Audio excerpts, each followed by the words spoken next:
Bismillahirrahmanirrahim. Assalamu alaikum students. My name is Abdurrahman and I am your biology teacher. आज का जो topic हम discuss करने जा रहे हैं बहुत इंपॉर्टेंट टॉपिक है आपके बोर्ड के लॉन्ग क्वेश्चंस के पॉइंट ऑफ व्यू से, शॉर्ट क्वेश्चंस के पॉइंट ऑफ व्यू से और multiple choice question, objective questions के लिहाज से. इसका नाम है लाइसोसोम्स. चैप्टर 4 का one of the most important topic. Okay, so details देखते हैं बोर्ड के ऊपर.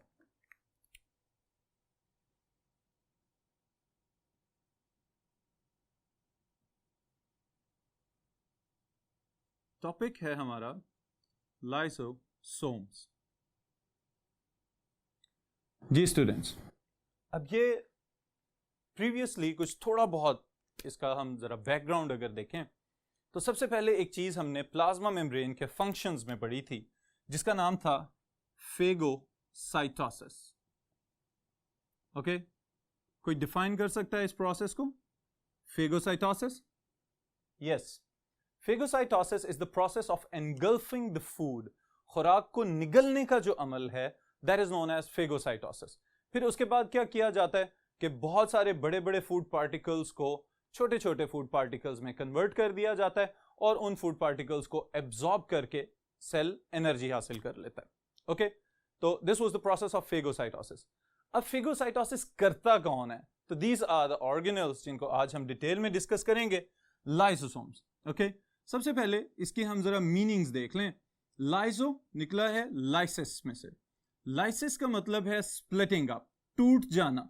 किसी चीज का बड़े बड़े पार्टिकल्स में से उसको कन्वर्ट करके छोटे छोटे जर्रात में तब्दील कर देना. दिस इज लाइसिस, तोड़ देना और टूट जाना.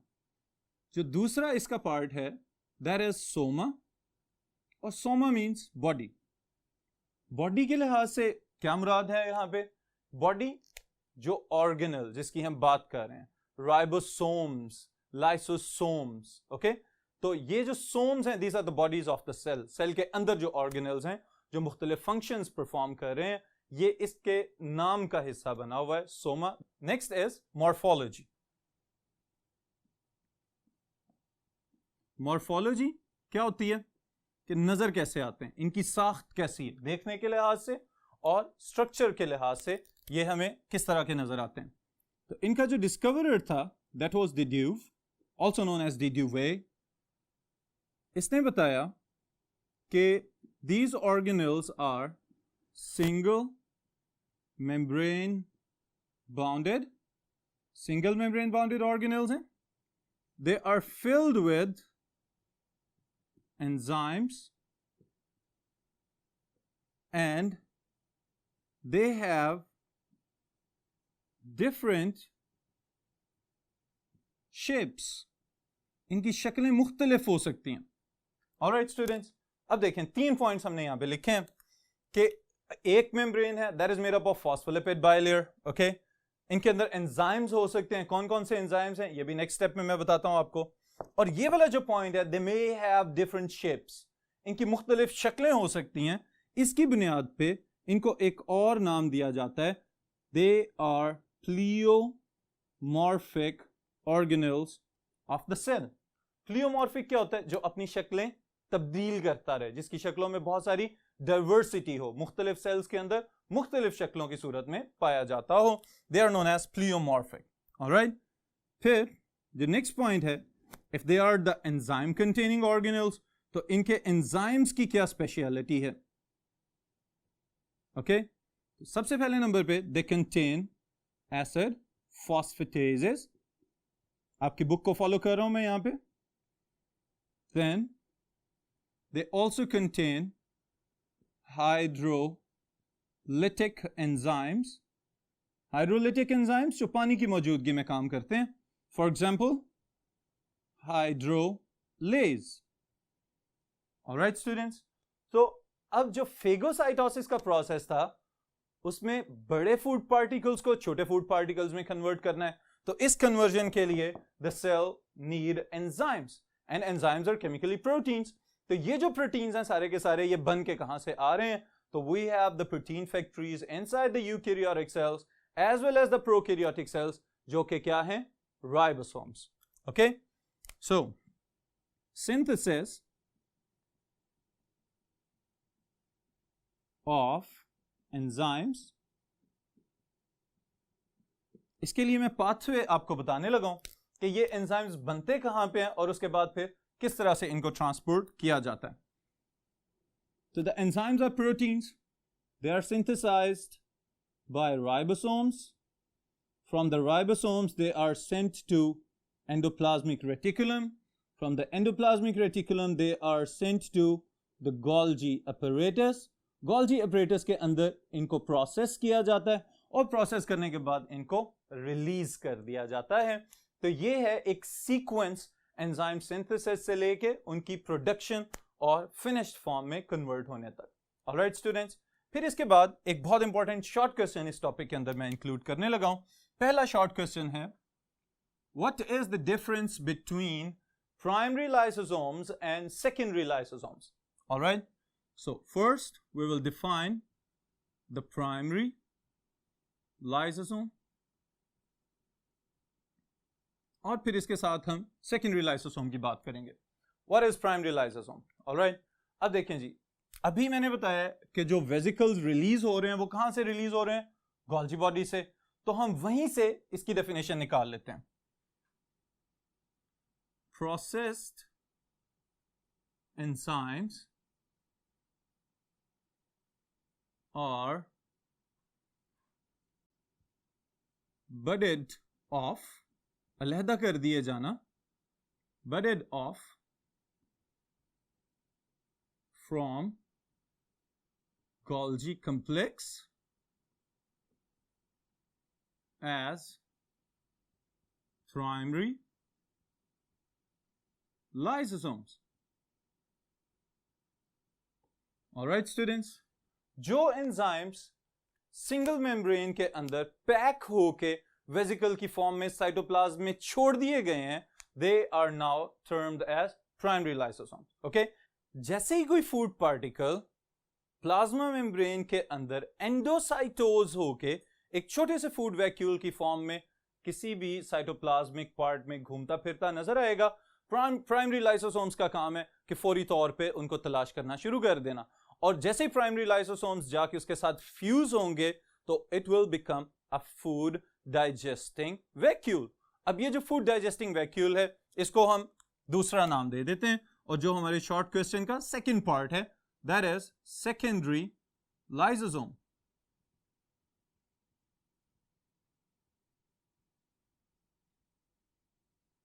ऑलराइट स्टूडेंट्स, अब सेकेंडरी लाइसोसोम को डिफाइन करना ज्यादा आसान है as compare to the primary lysosome. Okay, और आपके लिए मैं और आसान करके लिखने लगा हूं, व्हेन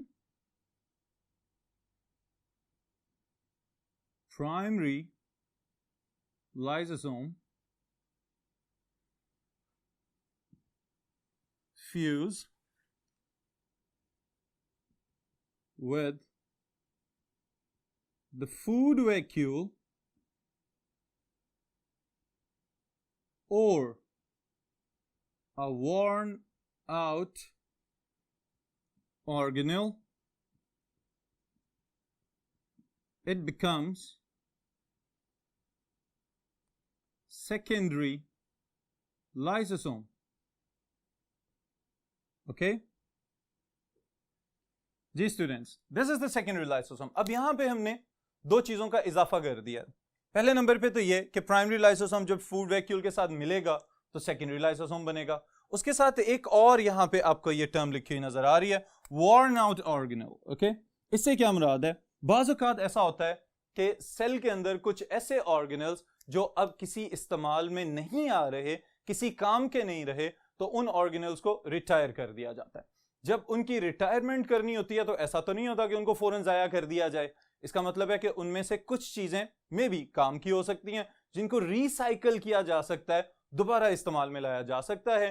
तो उस सूरत में भी प्राइमरी लाइसोसोम जाके उस ऑर्गेनल के साथ कंबाइन कर जाते हैं, और कंबाइन करने के बाद उनको डीनेचर कर दिया जाता है। उसमें से काम की चीजें आइसोलेट कर ली जाती हैं और बाकी चीजों को सेल से बाहर निकाल दिया जाता है। तो this is also secondary lysosome.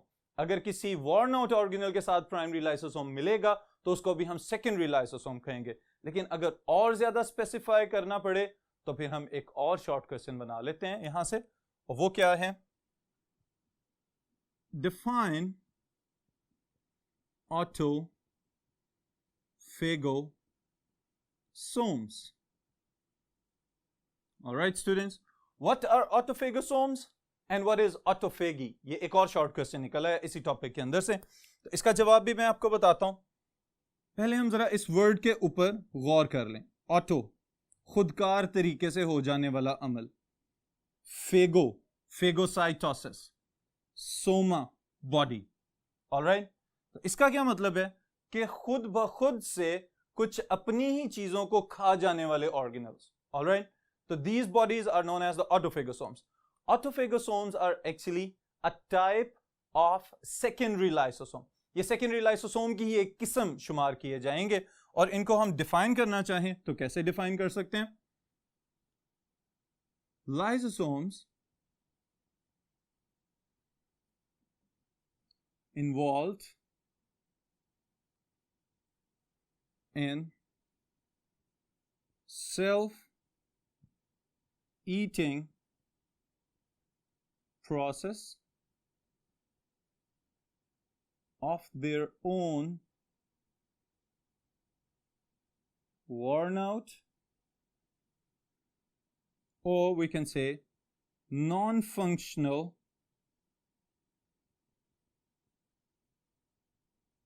organelles.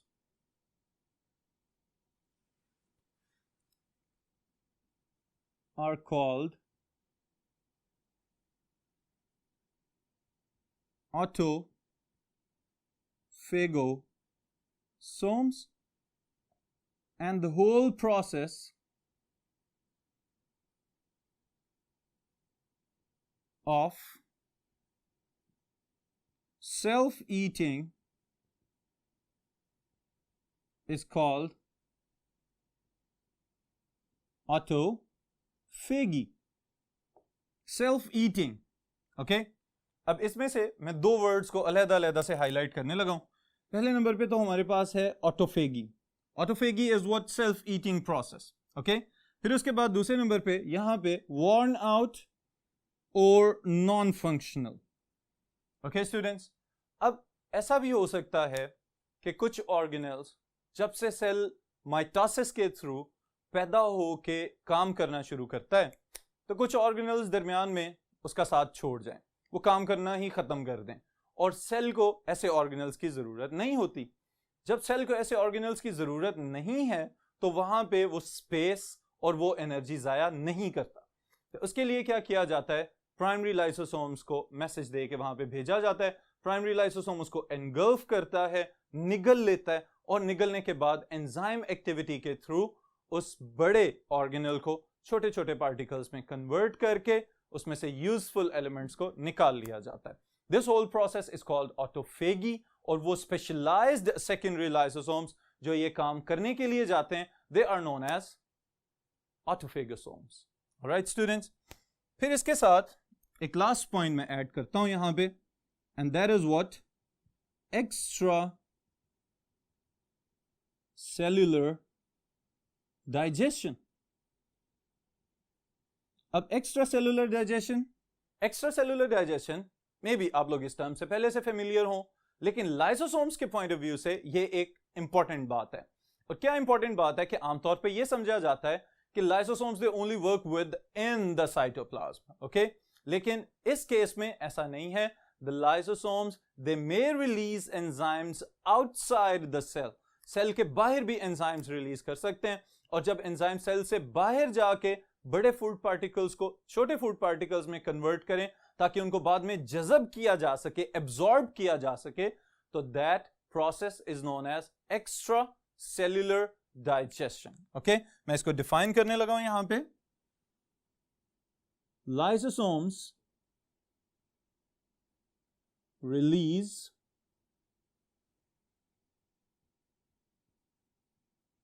enzymes to digest large food particles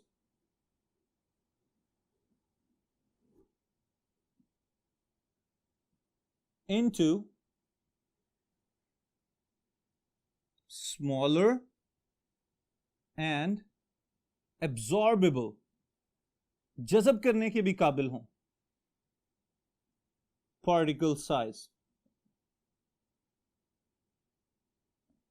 alright, enzymes cell से बाहर जाके काम करें और फूड पार्टिकल्स को छोटे छोटे पार्टिकल्स में कन्वर्ट कर दिया जाए ताकि वो आराम से प्लाज्मा मेम्ब्रेन के अक्रॉस मूव कर सकें। This is known as extra cellular digestion. Alright students, फिर इसके बाद एक बड़ा अहम हिस्सा है लाइसोसोम्स के अंदर, और वो क्या है? द स्टोरेज डिजीजेस और the congenital diseases. Okay, very very important short question है ये लाइसोसोम के अंदर। और यहां पे एक बात मैं आपको बता दूं कि अगर ये कंप्लीट क्वेश्चन पूछा जाए एक्सटेंसिव क्वेश्चन के तौर पे कि write a note on lysosomes, तो you must include the congenital diseases और the storage diseases in this topic. Okay, diseases तक आप लोग लिखेंगे इसको। ऑलराइट, एक्स्ट्रा सेलुलर डाइजेशन के बाद हम नेक्स्ट देख रहे हैं एक important short question that is about the storage diseases. Storage diseases, also known as congenital diseases, और आपकी आसानी के लिए एक शॉर्टकट मैं आपको बता रहा हूं, LSDs। Okay, lysosomal storage diseases। अब पहला लफ्ज तो आसान है, स्टोरेज डिजीजेस। किसी भी पार्टिकल की, किसी ऑर्गेनिक मॉलिक्यूल की बहुत ज्यादा एक्यूमुलेशन हो जाए, अगर वो सेल के अंदर बहुत ज्यादा मिकदार में जमा होना शुरू हो जाए, तो उसकी वजह से जो एबनॉर्मेलिटी आएगी वो स्टोरेज डिजीज कहलाएगी। ऑलराइट, अब स्टोरेज डिजीजेस बाज़ औक़ात पैदाइशी भी हो सकती हैं, ओके, जिनको हम मरूसी या इनहेरिटेड डिजीजेस भी कहते हैं। तो पैदाइशी तौर पे अगर ये बीमारी है तो उसके लिए हम कह रहे हैं कंजेनिटल डिजीजेस। ऑलराइट स्टूडेंट्स, और फिर लाइसोसोमल स्टोरेज डिजीज है, तो इसका मतलब लाइसोसोम्स इन्वॉल्व हैं। लाइसोसोम्स की क्या इन्वॉल्वमेंट है, ये मैं आपको एक छोटा सा यहां पे टिप बताने लगा हूं, और वो क्या है? Mutation. The main cause for the lysosomal storage diseases और the congenital diseases is the mutation. अगर पेरेंट्स के जेनेटिक मटीरियल के अंदर ईदर फ्रॉम द फादर और फ्रॉम द मदर, ओके, वालिद या वालदा का जो डीएनए है, जब उसको फर्दर ट्रांसफर करना है इनटू नेक्स्ट जनरेशन, अगर वहां पे कोई ना कोई छोटा सा जेनेटिक सीक्वेंस डिस्टर्ब हो जाए, और किस चीज का जेनेटिक सीक्वेंस डिस्टर्ब हो? उस एंजाइम का जो लाइसोसोम्स के अंदर आने हैं। तो जब एंजाइम्स नहीं होंगे तो जिस प्रोसेस को उन्होंने कैटालाइज करना था वो प्रोसेस मुकम्मल तौर पे कैटालाइज नहीं किया जा सकेगा। तो जो सबस्ट्रेट है वो आहिस्ता आहिस्ता सेल के अंदर इकट्ठा होना शुरू हो जाता है, और जब वो बहुत ज्यादा मिकदार में इकट्ठा हो जाएगा तो it may result into this disease. Ultimately ये बीमारी हो सकती है जिसको हम कह रहे हैं कंजेनिटल डिजीज। इसकी एग्जांपल्स हम डिस्कस करते हैं वन बाय वन। पहले नंबर पे मैं यहां पे आपको एक पॉइंट लिख के दे रहा हूं म्यूटेशंस के साथ, इसको आप लोग भी नोट कर लें। Mutation, what does it mean? Change in DNA. Okay, ये तो इसका मतलब हो गया। What is the relationship of this mutation with the storage diseases? The sequence of genetic material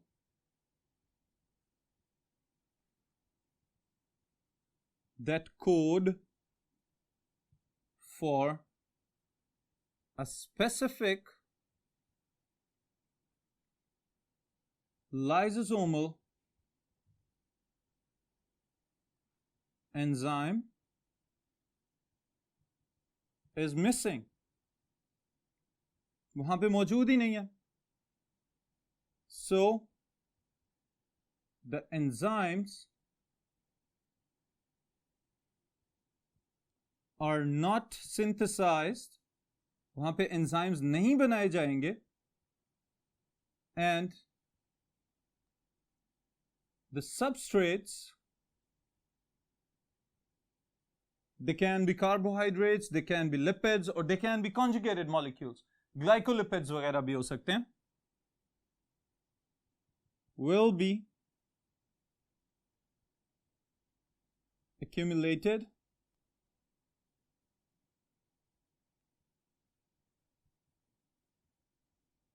or stored inside the cell. Cell के अंदर जखीरा कर दिए जाएंगे. और एक छोटी सी अंग्रेजी की कहावत, excess of everything is bad. Okay, तो यहां पे भी बेशक वो मॉलिक्यूल्स, वो पार्टिकल्स सेल के लिए बहुत ज्यादा एनर्जी यील्डिंग हो सकते हैं, बहुत ज्यादा तवानाई फराहम कर सकते हैं, लेकिन जब एंजाइम नहीं है कैटालाइज करने वाला तो वो हमारे लिए टॉक्सिक सब्सटेंसेस बन सकते हैं. ओके, इसके लिए the first example is glycogenosis type 2 disease. Alright, बीमारी का नाम है. अब इसके नाम पे जरा गौर करें, glycogen. Okay, so it is somewhat related to the glycogen. Glycogen क्या चीज होती है? The stored form of glucose inside the liver and the muscles. Okay? Animals के अंदर जो ग्लूकोज की stored form है, that is glycogen. और glycogen कहाँ पे आपकी बॉडी के अंदर स्टोर की जाती है? या तो लिवर में स्टोर की जाएगी या फिर आपके मसल्स के अंदर स्टोर की जाएगी.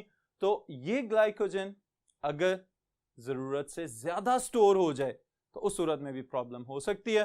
तो समटाइम्स ऐसा होता है कि जो ग्लाइकोजन टू